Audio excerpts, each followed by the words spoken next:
Welcome to CrimePod Castle, the Unsolved Mystery Series, Episode 83. Oh, wow. Episode 83 already. Time flies when you're exploring the dark side of human nature, right? That's for sure. Anyway, today, we're diving into a case that, well, that really shook the spiritual heart of India. Okay. The Varanasi Serial Strangulations. Oh, yeah, I've heard of this one. It's really unsettling. Yeah, and picture this. It's 2014. And the serene Ghats, those iconic steps leading down to the sacred Ganges River, Right. they become the backdrop for a series of, chilling murders. It's a really stark contrast, Varanasi, a city known for its ancient rituals and spiritual seekers, and then suddenly it's facing this wave of inexplicable violence. Yeah, and the victims, well, they seem to be chosen at random, right? Yeah, Yeah. it's one of the things that makes the case so baffling. A young woman, an elderly priest, a local vendor, just no clear pattern, no apparent motive. And that's what makes it so difficult to even begin to understand what happened. Yeah, it's like a puzzle where the pieces just refuse to fit. Exactly. So let's start with the first piece of the puzzle. Okay. Okay. May 2014, near Assi Ghat, one of those bustling ghats where life and ritual kind of intertwine. Right. And a middle-aged man is found dead, strangled, with a simple piece of cloth. No signs of robbery or anything. No signs of robbery, just this brutal act. Right from the start, the lack of a clear motive throws a real wrench into the investigation. Yeah, it's like, what are you supposed to go on, And it gets even more baffling as more victims are discovered over the next few months. Yeah, and it's not like they're connected in any obvious way. No, not at all. It's almost like the killer is moving through the city like a phantom. Just leaving these tragic scenes in their wake. Exactly. Each murder, it just deepens the mystery. So then you have a young woman. She's found near Dashwamed Ghat, a popular spot for evening prayers. Right by the Ganges. And then there's an elderly priest found near the Kashi Vishwanath temple. One of the holiest shrines in Hinduism. It's almost as if the killer is deliberately choosing locations that heighten the sense of fear and unease. That's an interesting point. It's something investigators definitely considered, was the killer trying to send a message? Yeah. Trying to somehow profane these sacred spaces. Like a deliberate act of sacrilege. Yeah, exactly. But as the case unfolded, the evidence didn't really support a ritualistic motive. So if it wasn't about ritual or desecration, what was it about? That's the million-dollar question, isn't it? Was there something connecting the victims that investigators just overlooked? That was a question that really haunted the investigation. And I imagine it's something that the families of the victims grapple with, too. Absolutely. They conducted extensive background checks on each victim, Uh-huh. interviewed family and friends, really trying to find some hidden link, Yeah. some shared history that could explain why they were targeted. But they came up empty. Nothing. Nothing. The victims seemed to come from completely different walks of life. Their paths crossing only in the most tragic of circumstances. It's like trying to solve a jigsaw puzzle where the pieces come from different puzzles entirely. That's a great analogy. I'm really curious about this lack of witnesses, though. I mean, Varanasi is such a densely populated city. It's incredibly crowded, especially around the Ghats. Yeah, so was the killer incredibly lucky, or were they exploiting specific blind spots? You'd think with all the activity around the Ghats, someone would have seen something. But the killer managed to slip through the cracks. It's almost like they were invisible. In a way, yeah. And this is where the psychology of the crime becomes really interesting. Okay, so how does psychology play into this? Well, we know from studies that eyewitness testimony can be unreliable. Oh, right. Factors like stress, poor lighting, even our own biases can cloud our perception of events.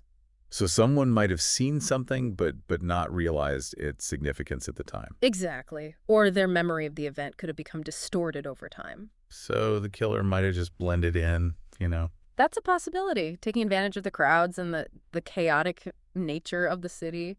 Did investigators ever look into whether the strangler was a local or an outsider? Oh, yeah, absolutely. That's a crucial question. Yeah. They looked into both possibilities. Could it be someone familiar with the city's layout, its Yeah. rhythms, its blind spots, or was it someone passing through, A drifter. yeah, a drifter drawn to Varanasi's spiritual energy, their darkness mirroring the city's light? That's a really eerie thought. It is, isn't it? And it makes you wonder about the psychology of someone who would be drawn to a place like Varanasi Yeah, only to commit these horrific acts. it's a real paradox. Did that theory, the idea of a transient killer, did that gain any traction with the investigators? It did, especially given the lack of connection between the victims. It suggested someone who wasn't embedded in the community, Right. someone who could slip in, commit these acts, and then vanish just as quickly. It's a chilling thought. Yeah. A stranger in a sacred city, Yeah. leaving a trail of tragedy in their wake. Did the forensic evidence offer any insights into the killer's profile or methods? Well, let's delve into the forensic findings a bit. Okay. The autopsies they revealed that all the victims were strangled, but the ligatures used were improvised and they varied.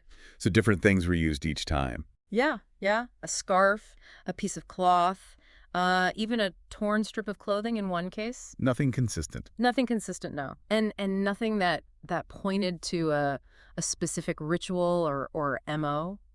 So it sounds like we're talking about an opportunistic killer. That's what the evidence suggests. Someone adapting to their surroundings using whatever was readily available. Which would fit with the profile of a drifter, right? Exactly. Someone who wouldn't be carrying a specific murder weapon with them.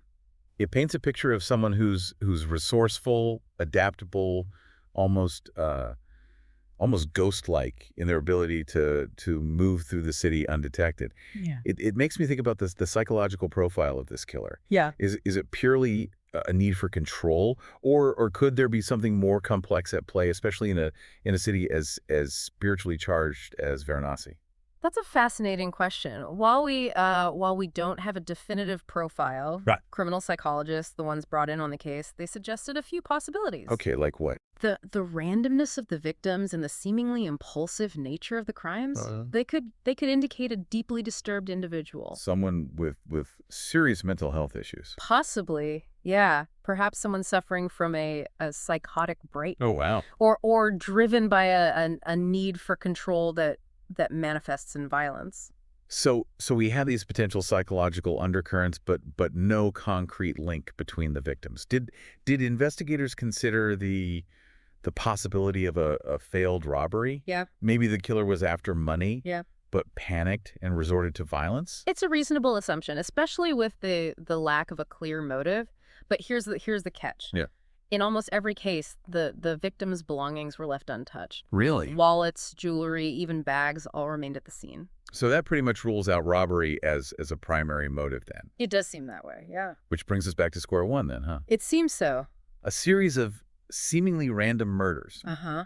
A killer who vanished without a trace. Yeah. And a city left grappling with the aftermath of a nightmare that shattered their sense of peace. It's a tragic situation all around.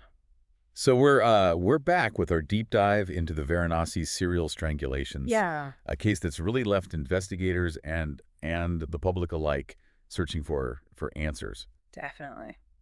Before the break, we were discussing that chilling lack of connection between the victims, Right. and the possibility of a drifter being responsible. Ah. It's a theory that seems to fit, but are there other possibilities that we haven't explored yet? Oh, for sure. While the drifter theory is compelling, it's important to consider other angles. Okay, yeah. What else could it be? Well, one of the early theories that kind of emerged, fueled in part by the city's spiritual significance, Right. was the idea of a ritualistic killer. A ritualistic killer. Yeah, several of the victims were found near temples or ghats, places imbued with religious significance, and that led some people to speculate that the murders were part of some dark, twisted ritual.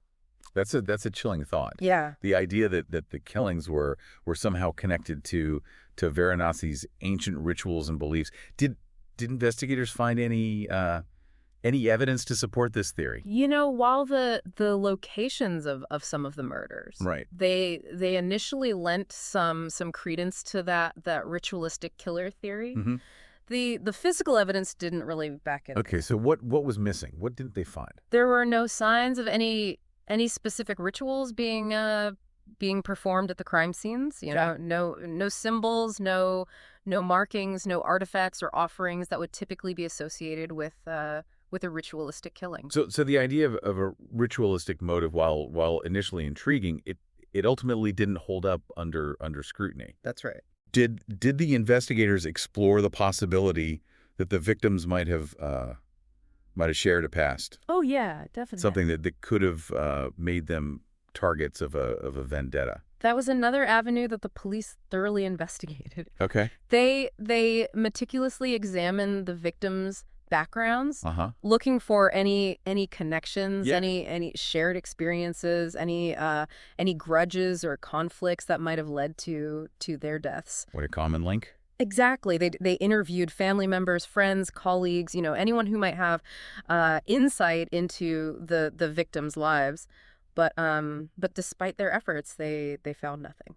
So it seems like every lead they pursued turned into a dead end. Pretty much, yeah. No clear motive, no connection between the victims. Right. A killer who vanished without a trace. Yeah. It's almost as if they were dealing with a ghost story, Yeah, I see what you mean. a malevolent spirit haunting the streets of Varanasi. There's definitely a certain mystique surrounding this case. Right. And an element of the unknown that continues to fascinate and frustrate in equal measure. And it's precisely this lack of concrete answers, right, Mhm. that gives rise to speculation and theories. Absolutely. When people don't have the facts, they tend to fill in the gaps with their own ideas. You mentioned that the drifter theory was compelling, Yeah. but were there other psychological profiles that investigators considered? Apart from the drifter and the ritualistic killer, Okay. there was another profile that kind of emerged. The idea of a killer driven by a deep-seated psychological disturbance, Oh. someone experiencing a psychotic break. Mhm. And this theory aligned with the seeming randomness of the victims, Okay. the lack of a clear pattern and the use of improvised weapons. Right. It suggested that the killings might have been acts of impulse, driven by an internal turmoil rather than a premeditated plan. So we have this image of a deeply troubled individual, Yeah. potentially experiencing a break from reality, Mm-hmm. moving through the city like a specter. Yeah. Their actions dictated by their own internal chaos. It's a disturbing thought. It is. The idea that someone could be driven to such extremes by their own inner demons. It really speaks to the dark side of human nature. Did the CCTV footage offer any clues, any glimpses of the killer? Unfortunately, the CCTV footage, while plentiful, Yeah. proved to be of limited use. So there were cameras, but Oh yeah, Varanasi even back in 2014 had a fairly extensive network of security cameras, Yeah. especially in areas like the Ghats and around major temples. right. However, the footage that investigators obtained, it was often grainy, obscured by shadows, or captured from angles that didn't provide a clear view of the perpetrator. It's like having a puzzle with missing pieces. Yeah, that's a good way to put it. A fragmented Yeah. view of events that only adds to the mystery. You mentioned earlier that the investigators pursued every possible lead. Uh-huh. But did they ever consider that the killings might have been a case of mistaken identity? That's an excellent question, and it's one that investigators did consider. Okay. The idea that the killer might have been targeting someone else, Right. and that the victims were tragically caught in the crossfire, so to speak. However, this theory doesn't quite align with the nature of the crime. How so? What doesn't fit? If it were a case of mistaken identity, we would expect to see more evidence of hesitation, Right. or struggle at the crime scenes. The fact that the killings were swift and efficient, Hmm.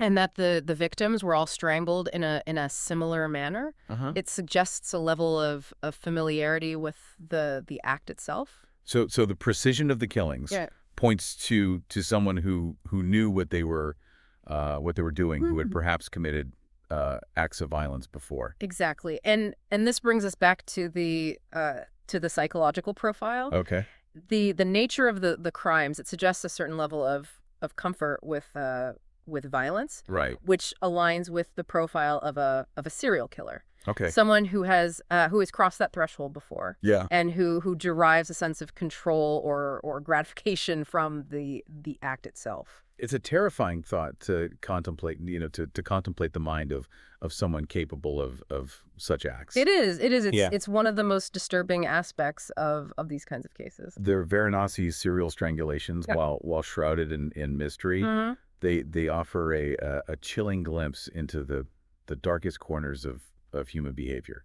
Indeed.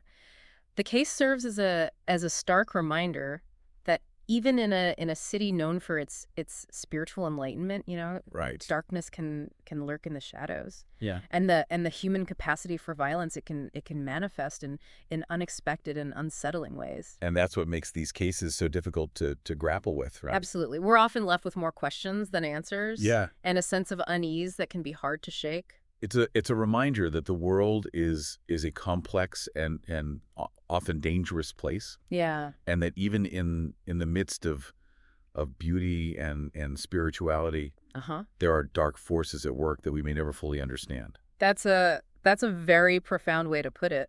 We're back with the final part of our deep dive into the Varanasi Serial Strangulations, a case that has left, well, more questions than answers, really. Yeah. Before the break, we were discussing the various psychological profiles that investigators consider, and the chilling possibility of a serial killer operating in the heart of this holy city. It's a really disturbing thought. It is, and it makes you wonder about the nature of evil. Yeah. What drives someone to commit such acts, especially in a place like Varanasi? Right? A city so steeped in spirituality and tradition. As we've explored the various theories, one thing that really stands out is the lack of a definitive motive. I mean, could it be that we're trying to apply logic to a situation that just defies rational explanation? That's a question that often comes up in cases like this, Yeah. where the evidence is fragmented and the motives are unclear. Right. It's like trying to fit square pegs into round holes. Exactly. Sometimes the human psyche can be a real labyrinth. A labyrinth, yeah, I like that. And the reasons behind acts of violence, they can be deeply buried, even from the perpetrators themselves. It's a sobering thought, the idea that there might not be a neat, easily digestible answer to the question of why these murders happened. It can be frustrating for investigators, for sure. And for the families of the victims. Absolutely. Not knowing why their loved ones were taken from them, it can be incredibly difficult to process. But even without a clear motive, there are still so many unanswered questions. What happened to the investigation? Did it ever officially close, or is it still considered an open case? As far as I know, the case remains open, though it has gone cold. So they never caught the killer. No, they haven't. The Varanasi police, they exhausted all their leads. Right. But without any significant breakthroughs, the investigation eventually stalled. Cold cases like this often remain open, just in case new evidence might emerge. So there's still hope that someday they might find the person responsible. There's always hope. A witness might come forward, or advancements in forensic technology might shed some light on the mystery. That's true. Technology is always evolving, so maybe someday they'll be able to use DNA or something to finally identify the killer. It's definitely possible. Science has helped solve a lot of cold cases in recent years. So the case files are gathering dust, but the memory of these murders still lingers in Varanasi. How has this case impacted the city's identity, its reputation as a place of spiritual pilgrimage. Well, the impact has been it's been undeniable, Yeah, I can imagine. While Varanasi continues to draw pilgrims and tourists from around the world, the shadow of these murders, it's cast a pall over the city's sense of security. It's like a stain that just won't wash away. In a way, yeah, it's a reminder that even in places considered sacred, darkness can find a way in. It's like a crack in the facade of serenity, a glimpse into the vulnerability that exists even in the most spiritually charged environments. Do you think the unsolved nature of this case, the fact that the killer was never caught, has added to the city's mystique, or has it diminished its spiritual allure?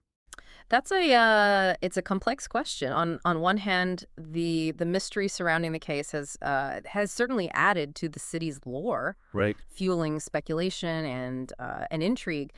On the other hand, it has also created a sense of unease, Yeah. a realization that even in a place dedicated to spiritual pursuits, the darkness within humanity can still surface. It's a reminder that no place is immune to the complexities and contradictions of human nature. Mm. Varanasi, with its ancient rituals, its vibrant culture, and its dark secrets, embodies that duality in a way that few other cities can. It's a place of contrasts where light and darkness seem to coexist in a delicate balance. And perhaps that's the most enduring legacy of the Varanasi Serial Strangulations, a reminder that even in the face of faith and devotion, the mysteries of the human heart can remain elusive, and the search for answers can be an ongoing pilgrimage.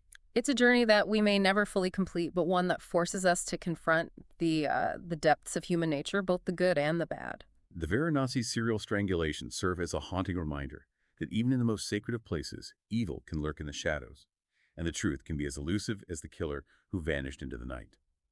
Thank you for joining us on this journey into the heart of darkness. We hope this deep dive has given you a glimpse into the complexities of this unsettling case. If you have any thoughts or theories, we encourage you to share them with us. And as always, don't forget to follow and subscribe to CrimePod Castle for more explorations into the world of unsolved mysteries. Until next time, stay curious, and remember, even in the city of light, darkness can find a way in.